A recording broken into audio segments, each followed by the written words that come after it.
All right. Well, we can just, I'll do my intro and then let you do yours. Not wanting to work. You need to go back to the idea now. That should flip. Okay. All right. Glad to be here in New York. I'm coming up from Boston this morning. And I'm Danielle O'Connell, Senior Director on our National Emerging Technology team at Skanska, representing our USA Building Group. For those who don't know Skanska, in the USA, we are commercial development, building, and civil. So I work specifically for our building group with some familiar faces here in the audience in the front row, front and center. Our team is focused on looking at BIM and VDC and how it continues to evolve throughout time, but also in bringing emerging technologies to our team to create operational efficiency, to really just be better and at the way we're building buildings, right? Giving our people the tools to be more efficient and ultimately to deliver better project outcomes for our teams and for our clients. I can see you.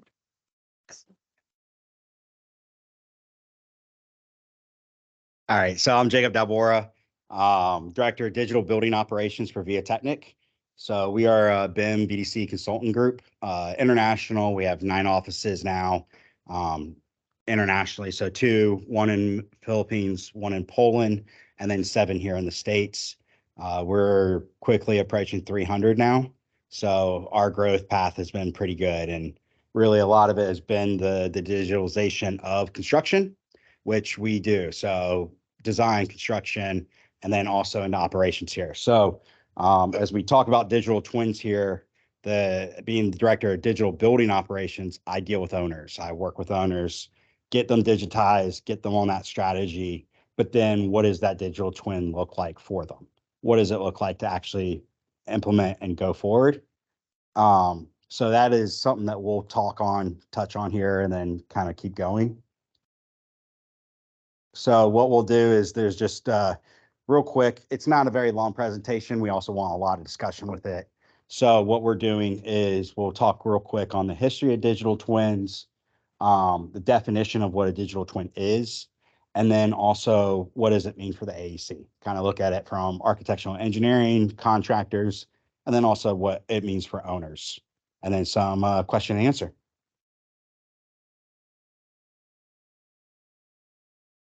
What I might add is that there's no definition, I feel like, that everybody has agreed upon yet. So we'll be curious to hear what folks have to say in the room. But the history of the digital twin. So I think it was back in 2002 that I read it at the University of Michigan. The whole concept of digital twin was started, and it was focused on manufacturing and how do we automate some of the processes? How do we digitize them to see where we could improve that efficiency that I mentioned earlier? So the lean process, of course, is a big part of manufacturing, and they were looking to eliminate waste and figure out ways to be more efficient. So they looked at, could we model this process, and could we look at ways to fix that and to fix those inefficiencies or to adjust those bottlenecks within the processes.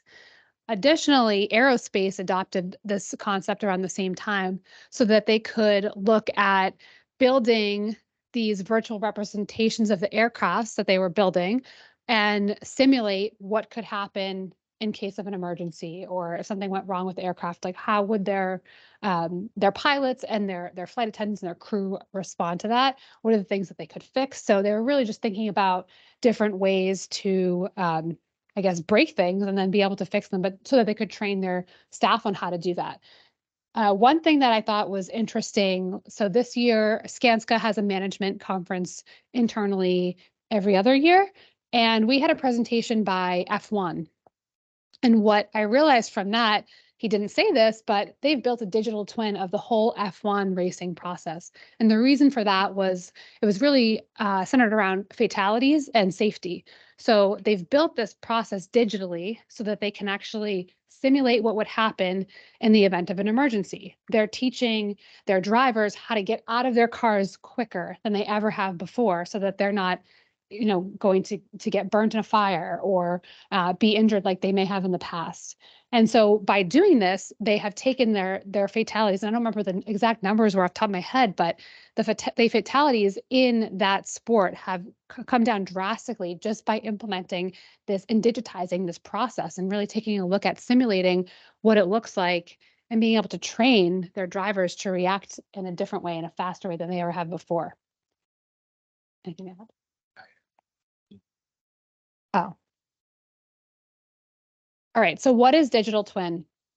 I'll give you a couple definitions, but then I want to hear from all of you. Why are you here tonight? What do you think digital twin is all about?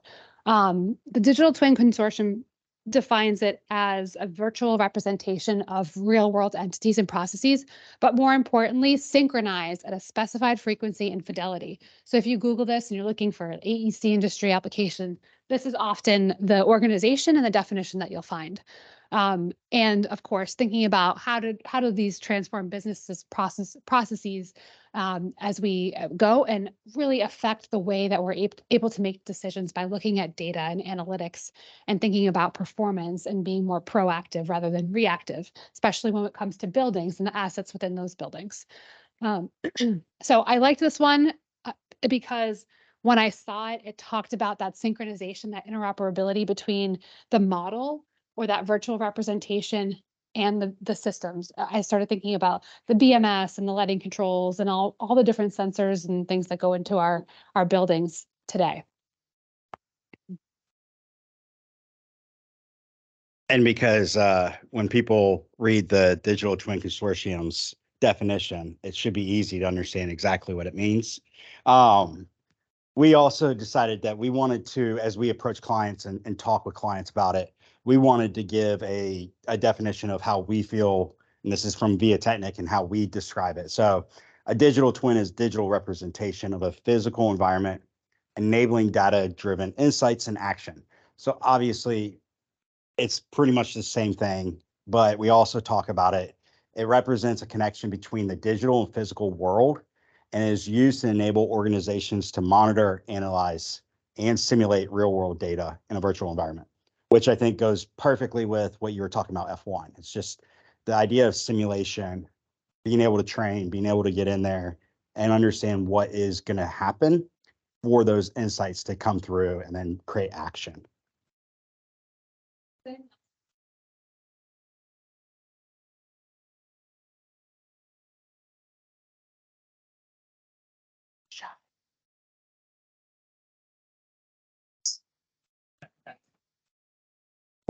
We're not going against the Digital Twin Consortium, though.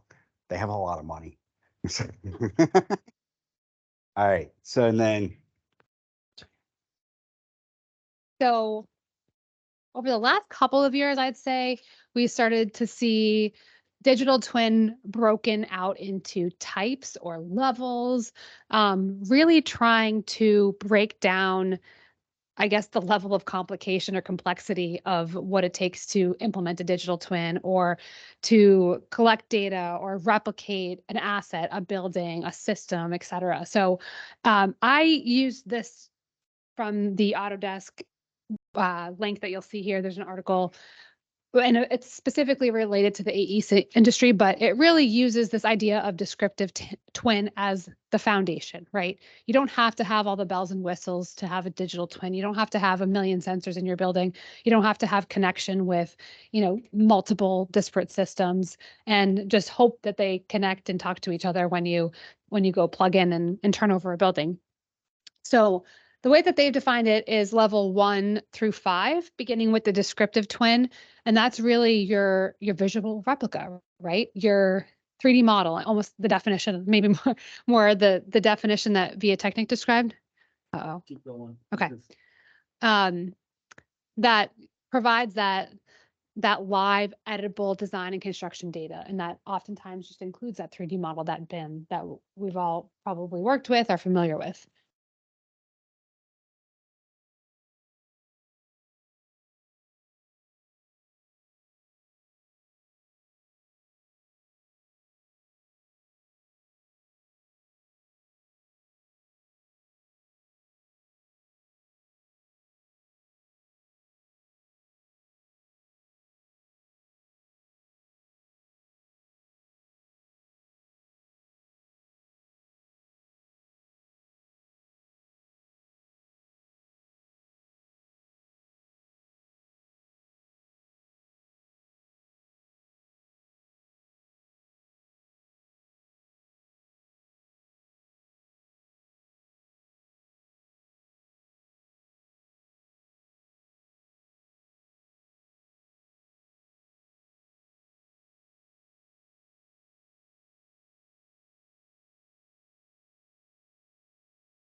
They're gonna be really confused. What? Thing. All right. And That's where they're gonna be really confused.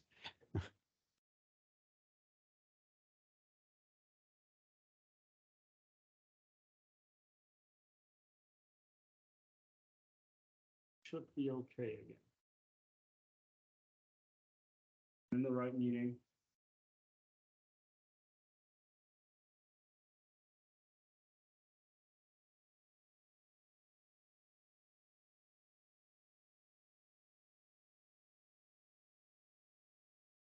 All right, so 4 buckets, you see them. So digital representation, a lot of us understand this as BIM, right? So this is really what we think about as coming through a digital twin as a BIM. So if I'm the asset,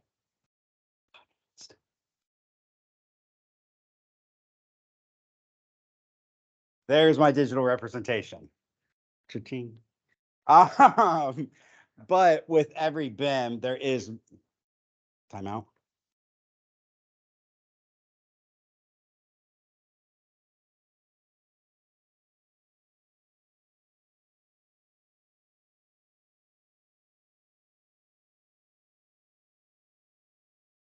So I upgraded there. Now, but there's metadata with BIM, right? So for so with every BIM, there's also metadata to it. So the real data there is height and weight. That's what we find within BIM. But then going into centralized access, and this is where I start coming on a common language with people that are outside of our industry, and especially outside of BIM. So Apple has created an ecosystem, Apple Health. All of this is related in the fact that it will create a digital twin of yourself, not necessarily the visual representation, but there is a digital twin stored within all of this. And what Apple Health has done is actually put a full system together of it will go and then through sensors, and the idea of works with Apple Health now goes and collects all this information. So sensors, Apple Watch, then you have your apps, you have stuff like Humana and Peloton and Under Armour, Nike, that now goes and collects all this information and shares it back to this centralized access point. So Apple Health has become a centralized access point of a digital twin. And this is where you can go and get all the information, but it's also where it gets analyzed and insights are come from. So all this information might be collected within your Under Armour, but it's also being shared back to works with Apple Health, shared to Apple Health, and analyzed in there too. So this is where, I mean, Apple will take over in the near future, but they have all the information on it from just your sensors, from the apps you use. And that's where I really relate what a digital twin is how you use Apple Health every day. So if we actually looked at that in the AEC industry, an asset. So an asset I really define coming from campus, building, level, room, and equipment. So most of the time, you're going to look at as an asset as a piece of equipment within the industry. So campus level, building level, room is all parameters or location-based information that defines what that asset is.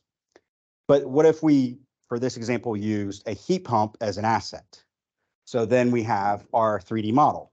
We do a BIM model within this. This is what's delivered. Once again, there is actual data to it. So this heat pump is a York YMAE model, but there's also so much more information, right? So there's inlet, outlet sizes, there's dampers, there's what connections, refrigerant, what is being used. All of this is information that is then embedded into that BIM. Then skipping over centralized access real quick, we get into stuff like data collection. So now comparing that to the same thing as your Apple Health apps and sensors, you have stuff like the building management system, which is BMS. You have CMMS, which is your centralized maintenance management system. You have IWMS, which is your internal work management system. These are all facility platforms that they use to run buildings. And then you also have sensors. So like your watch, you have sensors like IoT sensors. and then also O&M logs. So all this information is then used to go back into a centralized access point. And really the digital twin is all this combined into what we look at as the centralized access point. So for VIATechnik, we have a digital twin product. We do build it out and it's Voyager, but that's the whole point of it, is it's going to a centralized access. All this information is gathered, analyzed, the insight and the actions come from it, like just like that definition, right? So what does it mean for the AECO? I guess this is like now my show, huh? So the biggest question right now is digital twins and how it affects AEC, right? What happens to architects, engineers, and contractors with this whole process? What does it mean for them? Well, what it starts becoming is the digital twin database is something that is going to need to be collected during the whole process, right? At some point, it can't just be a turnover. You want to talk on dumpster diving real quick? Or... Yeah. Yeah, so I guess when I started at Skanska 6 years ago, I did a lot of what we called dumpster diving. So a project team would come to us at the end of a project and say, "Oh shoot, we just realized we had this closeout deliverable, and it's a BIM as built, and it has all these, O&Ms and warranties linked to it, and somehow you need to figure out how to deliver this to the client." So our team would come in and we called ourselves the Ghostbusters, and we'd be like, "All right, we'll figure it out. We have no knowledge of the project. We have to search through every folder." This is pre-Procore days. So we're in Box and we're in whatever we were using at the time. And we're just trying to dig and dig and dig and find drawings and specifications, submittal data. And it was very, very painful. I'm glad we're still not doing that because it led to this deliverable that someone completely unfamiliar with the project was delivering because somebody else didn't realize they owned that, right? Huge problem. I think it continues to exist, but at least we're being a little bit more proactive and try to educate our teams about it. Yeah. And so that's kind of where this idea is going to be. It's got to be built during design and construction to be delivered at the end. It's not something that is going to be able to be, hey, by the way, we have a requirement and you have to go find everything for the requirement, because that's when shit gets handed over to an owner and nobody actually wins in that case. But really, all of this is based off of the idea of starting with the end in mind. The owners are the one that has to control this process. The owners are the one that's going to benefit from this process. We're all just part of it. And really, as you can see here, this is what they end up getting as a benefit. But this is why we do it. So you're able to understand what happens in a building, what pieces of equipment, how they're acting, where they are, and then really be able to dive into insights or, hey, connect it to the BMS system that's coming back with that data and let them know what's going on. The other part too is it really comes into the insights and actions. This is part of something that we're working with Northwell Health on, but it's the idea of all this. And really, all this is a build up to the point of, can we use it during facilities? And can we then deliver back to the design team information that is necessary to start day 2 projects, right? This is where it's going to benefit everybody else coming through, is the fact that, hey, if we have this going through, when you start day 2 project, you actually have information that's usable. We can do a project that's correct. We actually understand how the systems worked during the first set of day 1, and then, keep moving forward. And really, for architects and engineers, the one thing that I talk about is it has to be rethought on how the approach is. And obviously, we have a big problem in the industry. No matter what you do, everything's still delivered in 2D.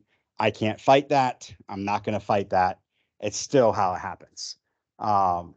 We might build models in 3D. We might do everything in 3D, but it's to produce a 2D set of documents. And what has to change actually is going back to that analogy. You can't build the model thinking about a 2D set of documents. You actually have to build the model thinking about assets and what assets are in there, how are they tracked, and then how are they delivered, which is different than, hey, I'm just building this model to create a floor plan. but I need to make sure that I have all my correct assets that are going to be tracked at the end. Really start that whole process of, hey, we can build a database at the beginning, and then as we go through design and then into construction, we can build on that database if we're already looking at it as an asset versus just producing documents. I'll turn it back over. All right, so this may touch on a little bit of the entire life cycle of a project, and apologies to a couple of you in here who've already seen this today and heard me talk about it. But what we're looking at is, so I guess beginning again with the end in mind, what are the conditions of success or satisfaction for the project? What are the things that we're trying to do high level? Obviously, we want to increase efficiency, but I'm talking about through design, through construction, of course, at building turnover, reducing risk on the project, reducing rework, trying to really leverage collaboration and that model, that enhanced model building, maybe above and beyond what we're doing today, to look at constructability issues earlier on, like bring everything forward, bring everything to the front of the process. We're thinking of a little bit differently, to Jacob's point about VDC and how we can actually leverage what we're doing in the coordination process, but also how we're looking at assets and how the data that's associated with that assets changes over time. So it might be one thing in the design model, but then what happens when now we have subcontractors on board and they have something else and they have a different model and they have maybe even more information that we need in order to fabricate that, and then what comes back into that model when we turn that over to a client at the end of the project. And then, of course, that enhanced collaboration, that communication, that visualization piece of what all of this does is, we can better communicate what's happening when it comes to logistics and phasing on our projects. We can better communicate how we're collaborating with one another. So the way that we've started to approach it is to really think about it as a data twin or data model, and thinking about the strategy about how information will pass through a lot of the tools and the processes that we're already using. So this wheel continues to evolve and change, but we're bringing this into a client and saying like, hey, we already do all of these things, and we know some of these things are part of the RFP that you just sent us or part of your project requirements. So what pieces of the pie are going to make up our strategy for this project, and what are you expecting as a deliverable? Kind of really getting into the meat and potatoes of what they're asking for, because oftentimes we get RFPs that say, they want to not even say digital twin. They might say something like, BIM LOD 500. I don't know. It's something crazy. They don't really know what they're asking for, but really taking the time to understand what that is that they're asking for, but also to make sure that their facilities teams are bought into that. I think that's really important, and key part of this is there may be someone, and I come from this environment where I worked on a capital programs in a department for an airport. And at that airport, we wanted everything modeled, right? And the ideal state was going to be this like virtual campus where you could see every asset and every space throughout the 200 buildings on our airport campus and be able to control them from an iPad or a phone or something like that. I mean, to actually do that and to make that work would have taken, and still hasn't happened, 8 years later. It would have taken an enormous amount of effort, but truthfully, it would have taken the facilities team to be bought into that and everyone who was going to operate that building day to day once we were, done building. So there is just so much work that and data that we're collecting. We talked a lot about this. We had a digital twin workshop with ENIAD today in our office, and we talked about this number, this stat. And I use this stat a lot, but it's come up in an FMI study and an Autodesk report. And there is so much data that we collect during design and construction, but that ultimately goes unused by the client at the end of the project. Either what we discussed today, maybe they don't know they even have it. If they do have it, it's not useful to them. So how do we spend more time up front really understanding what is useful to them so that we can focus on where we could add that value and add value to our teams during the design and construction process, and look at things together more collaboratively, like constructability, like logistics and phasing. And honestly, I think, it was something that we hit on again today, but having the contractor and the design team come together, there's a lot more opportunity and ways we can overcome challenges by bringing that collaboration just to the front of the project, thinking about this early, educating our clients, and we can all benefit from it during the design and construction process as well, not just waiting until we turn the building over and hoping, I thought this was an interesting point that came up today, that the client uses what we delivered or they are doing the preventative maintenance, right? You almost have to write a warranty for your digital twin because you don't want them to be upset with you if it doesn't deliver what you said it was going to, right? Or the ROI that you promised. But of course, they're a big part of this too, and they're a big part of the success of this as we turn this over.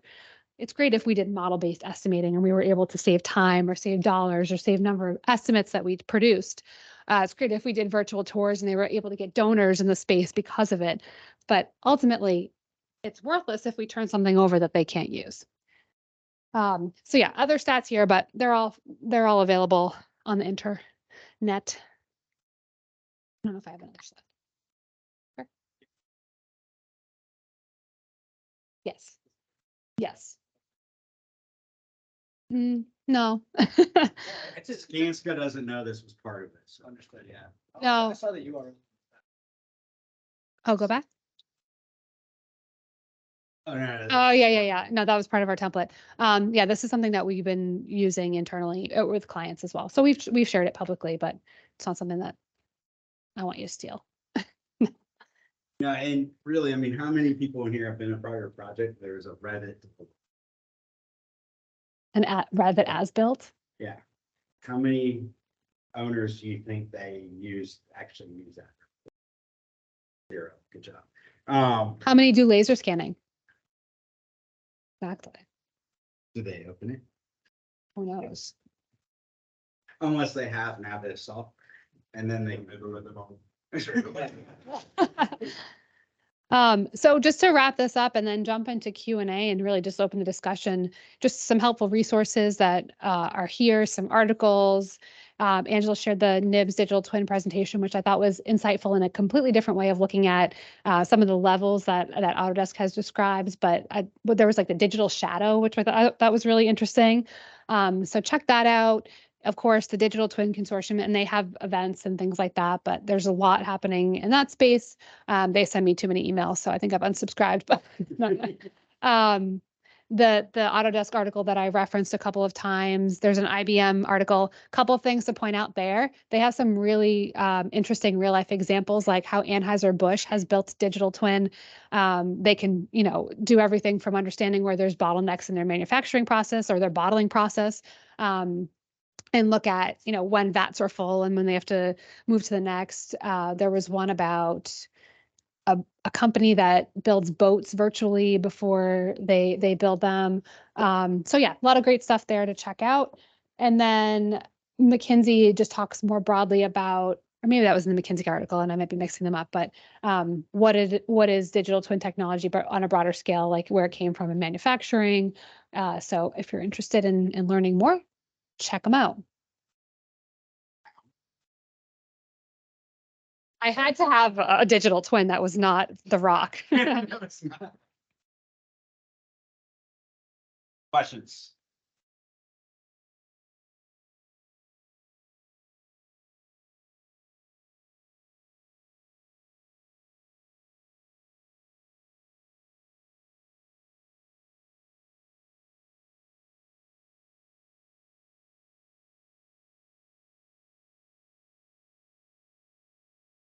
Generally want to find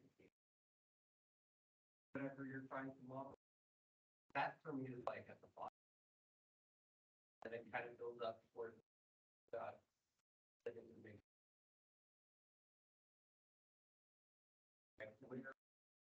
That might be like for manufacturing. Architecture, some of the I think it should be upside down. Okay. Question? Well, like, what would this look like for, like,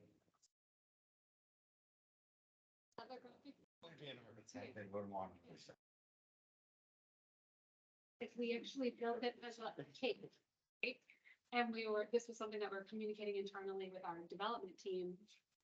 And we have like the descriptive twin would almost be like the core of the cake, and then there's pieces around it.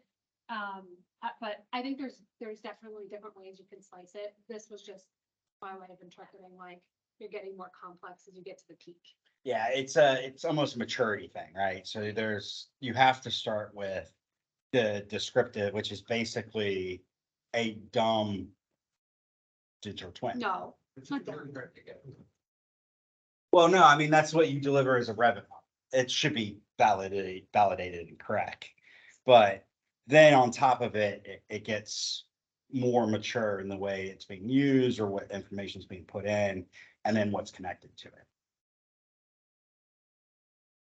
And would you like to know what that means in the context of like architecture or? So everything's based off of like using this for facilities. So autonomous twin would be, hey, there was an alert because your air handling unit fault detection was shaking too fast and it sends a alert. But with that alert, it also says, hey, you haven't maintained it in 3 months. And the manufacturer already said that if we don't do this, you're going to break down in 6 weeks. I mean, It's a future state. Maybe an existing manufacturing. right.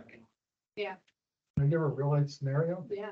30 years ago, somebody I knew mapped out, I don't know, it wasn't like in BIM or anything, but it was a digital twin of the transit system where all the generators were.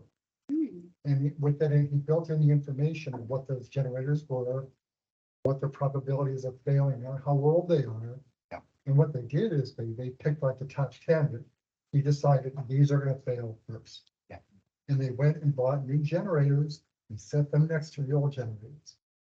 So when it failed, they didn't have to like dig things up and rush things out and put things in. It was there. They unplugged the bad one and plugged the new one in. That's 30 years ago. And that poor bastard probably had no credit for it all. Right? That was so good. I think he did. So, and really what is now happening, so a company like Train, who does air handlers, they are mapping this and they are watching what their air handlers do so they can learn from it. And that then gets put into their system software. So if you go buy Train BMS software, this stuff starts coming through for you. What's going to be interesting is if they can almost open source the data. So say there's 18 units in Phoenix, Arizona, and when it hits a certain degree, they start failing. Well, if they have a database learning that and can start telling people in Texas when it hits that degree, they start learning, hey, we should send these alerts out because the last thing Train wants is their units to fail. Well, if they send it out and say, hey, you need to go inspect it before it hits this degree, that's and that's basically the machine learning and autonomous AI factor to it, is if we can take past performance, learn from it, and then make sure that doesn't happen before things. But I like where you're going with that. It's almost like, I feel like design and construction and then operations could almost use their own pyramid. Mhm. Right? What does this mean for your workflow? What does it mean during the construction process? This is like ideal state for the ideal client who wants to have this end of the day. Because I feel like you're almost talking about like almost things here, right? But there's more to what you do than just right there. Yeah, like even with kind of formative and predictive twins there. Basically engineers still solve problems that are basically too long. Right. So, yeah, construction priorities and operational priorities are definitely different priorities. Yeah. Yeah, but what's really unique is if we could do that all the way through design, construction, operations. And like, say, commissioning, you set benchmarks, operations, look at those benchmarks. Do we actually meet it? Day 2 project happens. That engineer gets the information saying, crap, what we originally designed isn't working. So what do we need to do different to actually make it work better? And I think that's where it could become really useful. And that's super futuristic, right? Wish we could get there, but. Yeah. I was gonna say, so building off of those two questions, one about BIM from design standpoint, one about a non-BIM example. You need BIM to do a digital twin. That's my. And if yes, or if you choose to, whose model do you use? Throughout the process. Now, today, let's talk about today. Sorry. I would say you don't need BIM to do a digital twin. You need some visual representation though. I don't know So, if that is equates to, is it 2D drawing? Maybe? I don't know. so BMS has been doing basically asset tracking performance for years based off of schematic diagrams. And it works well, but it doesn't accept other information. I think the biggest part about digital twin is the acceptance of other information, being able to view it together and then bring insights across it. So you're looking at maintenance, you're looking at, your asset management, even getting down to financials. That's where you get power of digital twin. This is a point of centralized access, like I said. I don't think you need BIM to do digital twin. I think BIM is a huge value point to digital twins because in facilities, when you want to go find out where VAV box number 14 is, and it just tells you rooms 128 on the, 15th floor, which 128 makes no sense, right? Like, what the hell? That doesn't make sense. But if you could see it in a BIM model, it's actually on the 15th floor down the hallway, and it's actually 15 feet there that you need the 12-foot ladder. That's where the BIM brings huge value for it. Yeah, 1 second. And then, what was the other part? We model. Okay.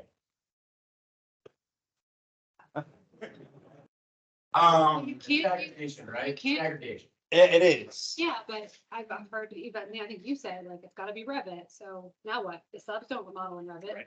so I have to create force them to model in Revit, which is like always just a messy process. Go to Europe, never check. Yeah. Right?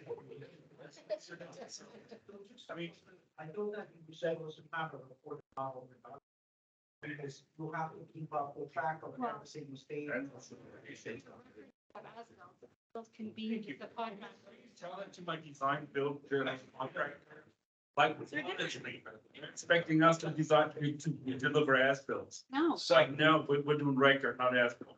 this is But like my the- owner hat. The nifty, the iffy point about that question is find BIM. Yeah. Right? Do you need BIM for digital twin? What is BIM? Is Revit BIM? No. Is BIM a third dimension? A lot of question marks with one really heavy head checks, right? That just 15 foot up in the air, so you need a 12-foot ladder. Does that mean you need a scan of the building or some sort of a third dimension representation? Or does that mean that air handling unit or whatever, that VRF unit has a data point that says, hey, I'm 15 feet up in the air. So define your BIM and you can ask that question, right? And so,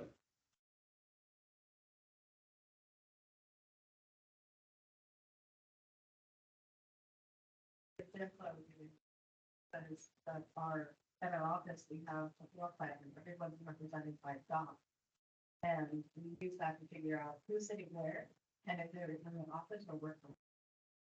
And that's just, and then our, office manager can use it, like, to that project, so they can reorganize where everyone sits.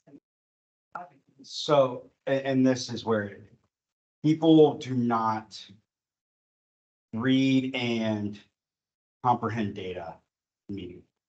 You have to decipher it. You can't just look at data points and be able to understand everything going on. You have to comprehend it. Visualization is a huge key to comprehend data. So no, it doesn't have to be 3D. It could be the 2D, the idea of a 2D matrix, and you're sitting there seeing all the desks where they are. But saying, hey, Jenny's already sitting at desk 3A, you have to comprehend it. To see it on a 2D floor plan, immediately be able to comprehend it. 3D just adds another element to it, being able to comprehend it better, easier. But no, it doesn't. It's a data point, like you said, that needs to be in there. And that's where a lot of it goes into is, hey, who's validating this data? Who's looking through it and who's actually using it? Because the other part is LOD 500.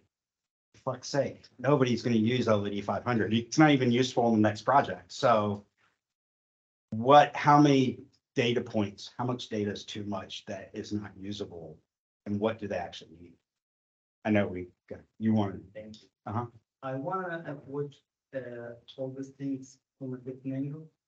So I used to work with GIS back then, like 20 years ago. I'm talking about.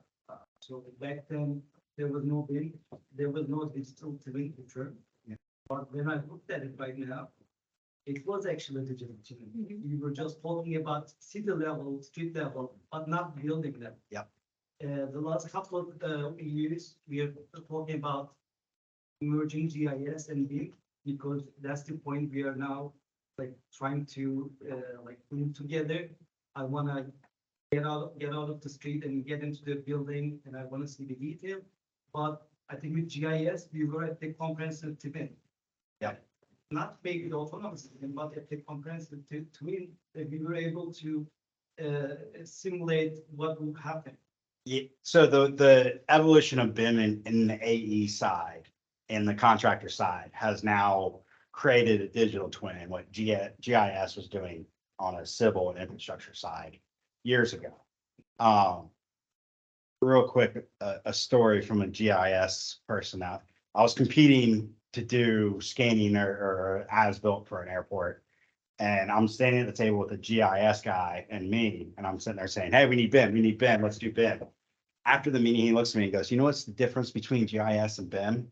He's like, in GIS, we have an escalator and it's this box and it says escalator on the side. And that's what it is in the model. They know everything they need to know about it. BIM, you have like every little groove and fucking step in there. And then you have the arm rail and then and you can't use that. And I'm like, all right, so nobody knows what BIM is either anymore. So it's a convergence. It's 100% a convergence, because as smart cities hit more and more, it's GIS that's going to run smart cities. As individuals, owners use a building and run their buildings, it's digital twins that run, or BIM that runs the digital twins in their building. And there is a huge convergence, because especially here in New York with local law 97, the fact that you have so much going on from a city standpoint to an individual owner, all of those have to mesh together so you make their correct decision. So My team, when I worked for Mouseport at Logan Airport, was GIS. And then I came in to be the BIM person. And it was on a weekly basis. No, this is we need Civil 3D and we're gonna put it in Esri, and what are we gonna use? Oh, then this other guy has to do the Revit reviews. And it was like, we could never, there's more interoperability now than there was then, but that was a disaster. You maybe some of you may remember, there was a company called Urban Data Solution. On the west side, 31st Street. I was part of that company for about a year before it left. We were building 3D models of cities on street level, city level, but also building models back in 2001, 2002. But we were like modeling like room by room, building floor, whatever the small detail attached because of some real estate project. So we were just checking the eyesight of each floor. Yeah. So back then, I never thought we would go into the buildings and we will do like room by room, like even the small details. But I think if they like merge together, like you can see something like for this way. there's definitely a couple platforms out there now that are like full cityscape. We're going to show you a full building, not all the assets in the building, not all the rooms in the building, but you can get all the real estate data. You can go floor by floor and understand the real estate data. And that's huge for developers, and they're trying to go in and sell and find stuff. And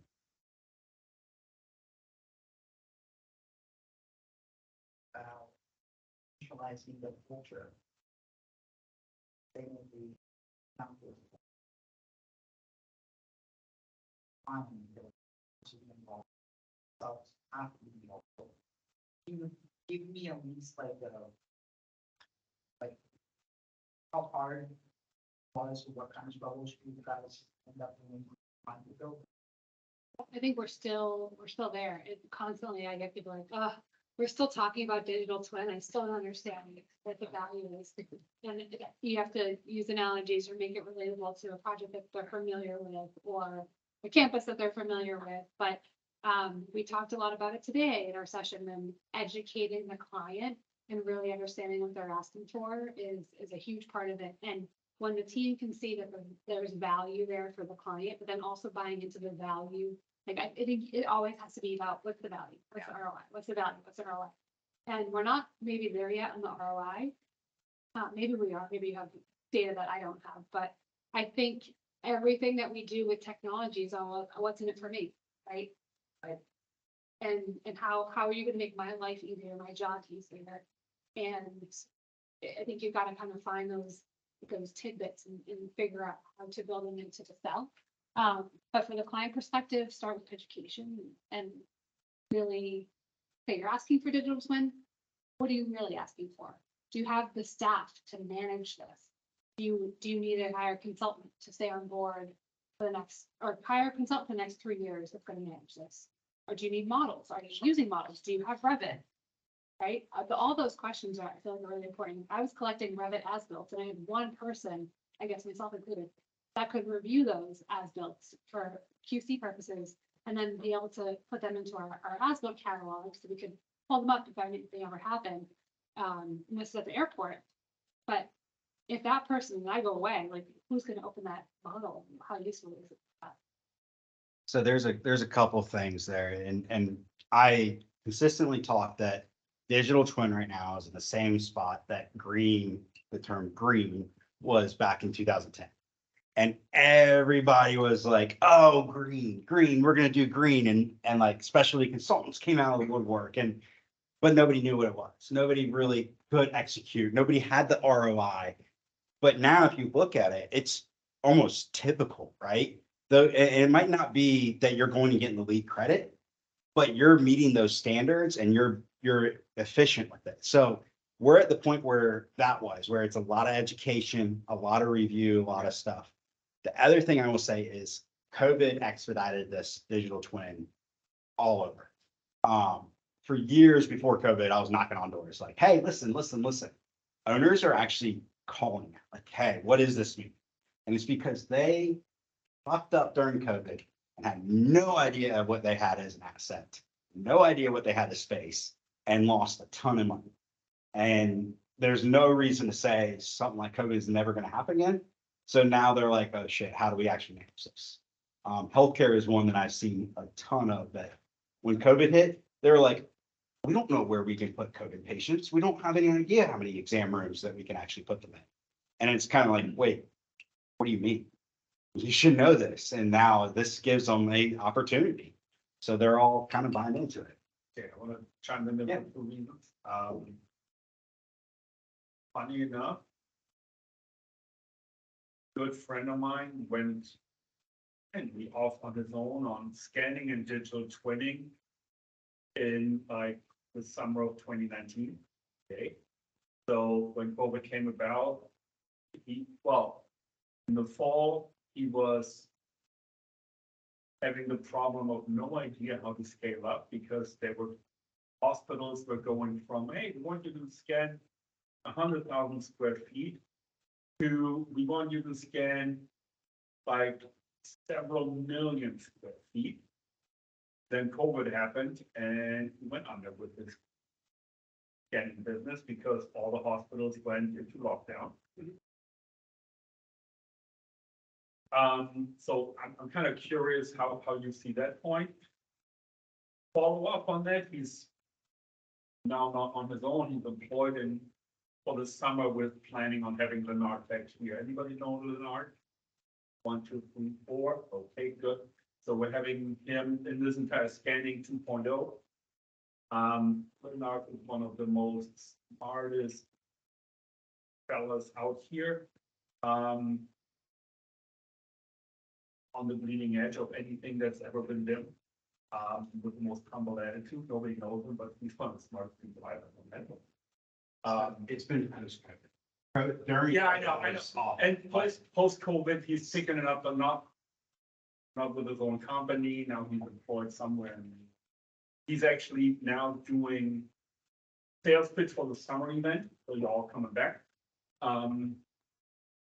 He's doing, talk about green and hospitals, in particular, scanning not for lead, but for well. Yeah. Well is performance-based, so he is literally building his own scanners. He's starting with Marex 3D laser thingy, and then adds a bunch of other sensors to it.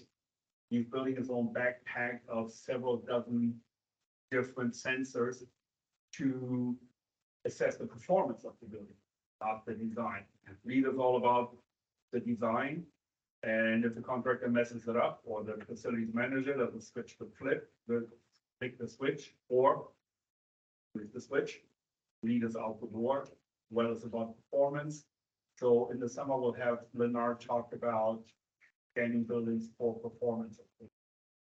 Just so y'all coming back. And on top of that, because leads out, wells in, it's ESG has now, because of that, and for digital twins, has like boosted everything. Because there's companies out there making ESG promises as a public announcement, but not knowing exactly what that means. And now everybody underneath them has to meet these ESG goals. And they have no idea how to track it, how to use it, what to do. So stuff like digital twins actually really is a great point of, hey, you guys should use a digital twin.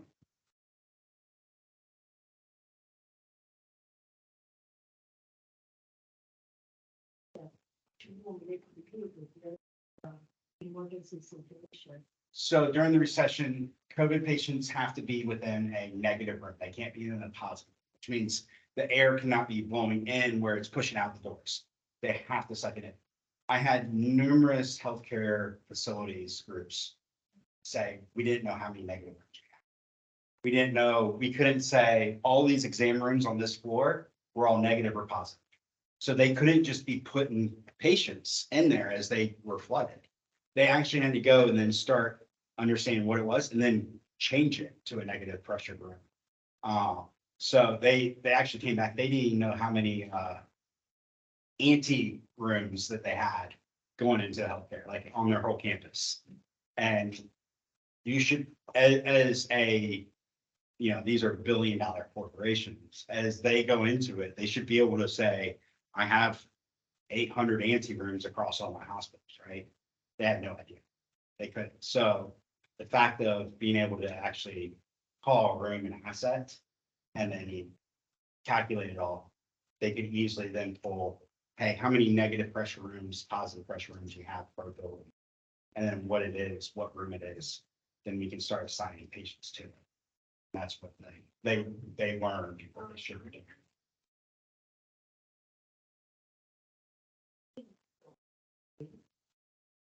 If they get all those information, no matter in 2D or 3D, whatever, if they have that data, they could do that without our model. I understand. Right. And then that's what we were saying is the 3D part isn't necessary to all. It's a augment piece that really helps it, that helps somebody comprehend what's going on. But they didn't have the information on it. Like they couldn't on a 2D scale say how many anti-grams or negative pressure. When you start using your trans model, you still request them to provide this information to you. Yeah. You are not install sensor or whatever to collect this information for them. Because But still ask them to provide this information. If they already have this information, it, in my opinion, don't need your help. right, but if you're starting a new project, that room has that information built into it. And as a data standpoint, as you go through the project, when it's delivered to facilities, they now have a 3D model that has the metadata built into it. And that metadata can be transferred to an Excel sheet. Doesn't matter at that point. But the fact is they can actually see where that metadata lies. Before they didn't have it. If we start the process during design construction, then they're starting to gather and aggregate this data as they get more and more sophisticated. Okay, so you say for a new project, Well, the earlier in the design stage and then in the build, as build model, which they integrate those information for them. But for, with this thing, facility, basically, we go create that information. So there has to be somebody that goes in there and an engineering team can go in there and say, these are negative or positive pressure rooms. But as you continue doing projects within buildings, you can start aggregating that data together and compile. So it goes. Yeah, not really a question, but like stepping back from the digital twins for buildings. And like the analogy, like that slide, not to go back into the slides, but Yeah, like I'm really starting to like this like analogy of like the digital avatars and health tracking apps. I've never thought of like digital twins in that way. I think like, there's a lot of the questions people are asking about, like, do you need the visual representation? Who benefits from the data? Those are all questions you could ask about, like, you know, wearing an Apple Watch and tracking your workouts and stuff like that, and is it really helping you be more healthy? That kind of stuff. But like, I guess are there like I really like the analogy. I feel like I don't know, there's probably more layers to the analogy or things you could take away from like looking at people tracking apps, digital avatars, and buildings. well, yeah, I mean, if you think about it from the analogy standpoint, Apple now can do EKGs through the sensor. Or let you know when your heartbeat's irregular, right? There is a point where Apple Watches will let you know if it detects an irregular heartbeat. And it's because it's been tracking that data. It's been machine learning on what your heartbeat should be. And as soon as it goes out of whack, it's like, hey, by the way, you're about to have a heart attack. So that's the kind of stuff that relates directly to a building that we need to be tracking. We could use that data to track. And that's why really that centralized access point is really what that digital twin is the aggregation of all that data. And it doesn't have to live there. It's just the ability to aggregate to bring insights. You want to say So the physical part's just fun in that case. well, it's The the digital ability to avatar. comprehend something quicker. It's just the ability to say, hey, I don't know where room 336 is, but the visual part is it could show me where room 336 is. And I'm able to get out of the elevator and make the right turn. Comment on the question, but I think a lot of it is about the accessibility of the data as well. You think about a VMS system, how many people actually have access to a VMS system in the building? All very. So, you know, what happens if the executive can have access to some of that data to see what's going on in the building? They can make business and drive business about that too. So, right, when you talk about accessibility and connectivity of data, it's not just about, it's historically siloed. So how do we expand that? So other user groups that can make those kinds of decisions. Same thing with the work order system. How many people have access to a work order system? How many people know how many preventive maintenance requests are in the building? Okay. There you go. From occupants, like. Yeah, right? yeah. So it's not like there's a lot of ways that we can like bring data together. And like talk about the gym all day, but really what we're trying to do, I think, is make more data more accessible. Right? So, and I'll say that ESG goal, well, that executive is the one that's looking to see if we meet the ESG goal. And all those things are stuff that will compile up to ESG goals. So they better be able to access that information because they need to know how, happy their occupants are within their building.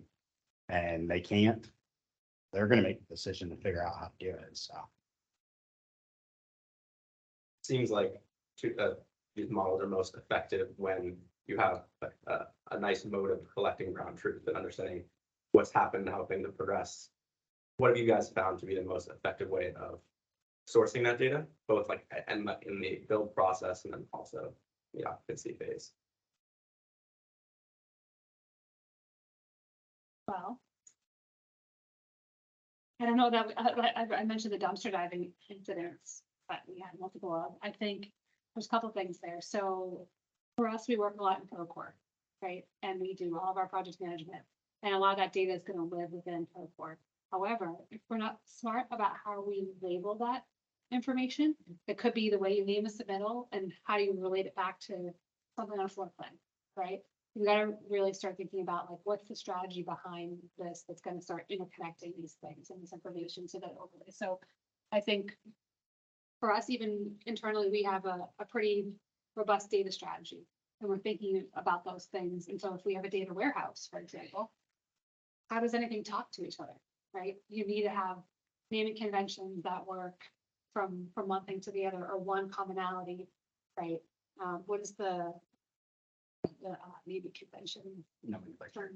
No, there's another one I hear a lot. That's a standard, but.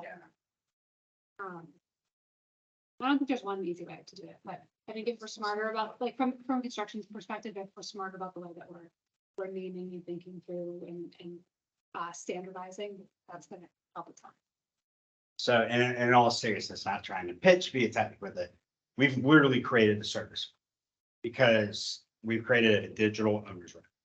And literally we are being brought onto projects to manage this. And basically bring in the database, validate it, make sure it gets the right information into it. And then when it's delivered at the end, it's correct. Because there's nobody in the process between design, construction, and then the operations that are gonna take the risk on for that. They're gonna do what they need to do to get their stuff done and pass it next one. But So, in doing that, you're providing like, here's a standard, here's how you name everything, right? Like. yep, Naming conventions. so. Apology was the word I was thinking. So, yeah, and we basically go in and do full strategy engagement, build the standard, deliver digital twins, but then also on projects, we act as a digital owners rep, collect the data, make sure it's done right, check it. So, Do you think it's fair to say that we might still be like uncovering use cases and value, like we're building digital twins, we're figuring out. Oh, what yeah. we use, We're just. But still figuring out, yeah, what the I think benefit is. 100%. I think the industry's starting to get hungry for it. I think they're willing to listen, which is different than pre-COVID. And I think that's why it's funny because it's been like 4 years of like, oh my God, everybody's been talking about digital twin. When is this gonna end? It's like, it's only been 4 years, come on. I used to call it BIM-FM all the time. I mean, come on. And to them, right? And to them, it's a big buzzword for Yeah. a hot minute.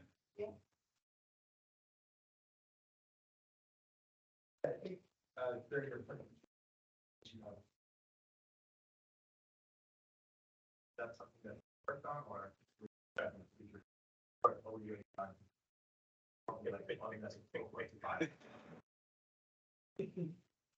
I mean, if anybody could create a database of all construction data and then sell it, they're gonna be the richest person in the world, Autodesk or Procore.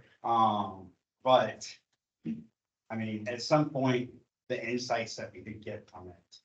And I talk a lot about the ability to say, if we could open source construction data and we understand how many schools are being built in a certain area, then we know that we don't need more schools or less schools.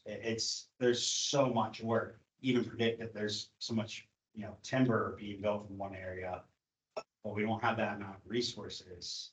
So now you're gonna have a supply chain issue of wood frame isn't going to that area. There's so much you can do, but it's not. Yeah, in that definition, is not even close to like what I would say, like, IFC, like, not even close. I mean. James Benders and okay, James Benders and 31, 2, that is probably really sad. He's the guy who actually started this revenue with Grip. He's the chief technology officer at HOK. He's been preaching for about a year into the existence of revenue and 12 years now. About a comparison between airline data and construction data. Airlines have figured out a standard where no matter where you are, Expedia, Orbitz, Delta, everybody taps into the same database, into the same structured data, the same structure of data. And your Amex or whatever booking site, booking.com, they're all tapping into the same flights. There's a structured data that that industry agreed upon. Hotels are doing the same. Guess what? Hyatt and Hilton are still competitors, but they agreed on the same structure of data to serve their clients. Construction don't do that, right? Everybody's in their own little feast of, no, my data is different than your data. And there's a tremendous amount of stupidity and to society at large, like, yeah, where would we be without Expedia? Right? Seriously. Or MX or Concur or whatever. Everybody's tapping into the same thing. Imagine that for the construction industry. That everybody actually had, the entire construction industry could be elevated, and the inefficiencies that we have, right? I was just listening to a podcast how productivity went up for all industries except for construction. Construction has been declining in productivity since the 50s. How on earth? Because we've done. Bill Bernstein in our last event about AI asked the question, would your company be willing to share data of your projects to build a better AI? Right? Like ChatGPT is looking at gazillions of sentences and books to come up with a smart whatever, a B- at Harvard, right? Period. You ask ChatGPT, write me an essay on XYZ, it's a B-, even at Harvard and Yale. Because it has this humongous database to draw from. In the construction industry, the answer is. So I will say that there have been, I don't know if Skanska's been involved with it, but numerous ideas that have come out of like McCarthy's and PCL and some of the really big players working together to build something that works for everybody. And there's been and if you think about it, if we get the people that own 90% of the market willing to do it, which probably is 10 companies, then there's a huge potential. And then there's a lot of information to do it. Sounds like VIATechnik is the US government. Yeah, no, fuck that. US government doesn't know what they're doing. We need to go pitch to those 10 companies. Give us your data. There's insights we can give you. I think one though example that comes to mind that I guess is like estimating tools, right? That have these databases of costs that may be Yeah, I mean, a small piece. it's got to be anonymous, nominalized for that instance. So it's just a matter of trust. But it's the fact that you can actually have more of a competitive advantage if you query it and understand what's going on. Or know that their supply chain is going to be really fucked up and you're not going to deliver any projects. All right, we're wrapping up. Yep, Yep. done. Closing thoughts, comments? So usually the way this goes, by 8 o'clock, we like to be out the door because we like to be good guests and not overstay our welcome.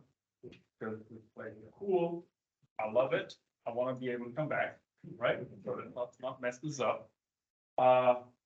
Thank you to Brock and Urban Office. Yeah.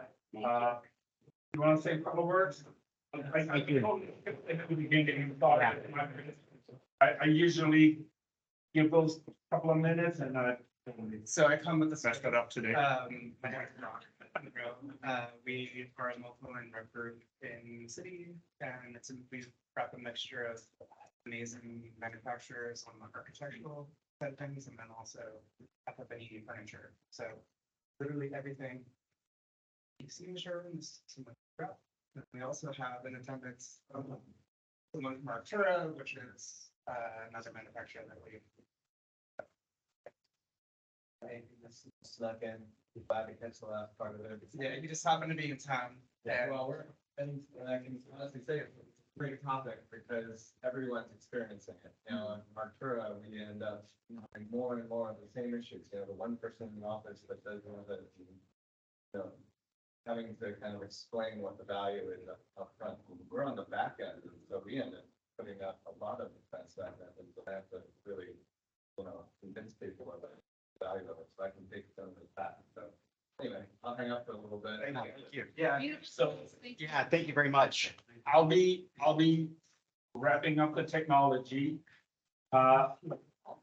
Just because I'm calling this quits doesn't mean we gotta stop talking. 2 blocks down is a place called Mason Jar. It's a bar, got beer, burgers, and some other bar food. You'll find me there in about 20 minutes. Once I'm packed up here, so please join. And let's keep this discussion going. That's what this is all about. Thank you, everybody, for checking out, and thank our speakers. Thank you, everyone.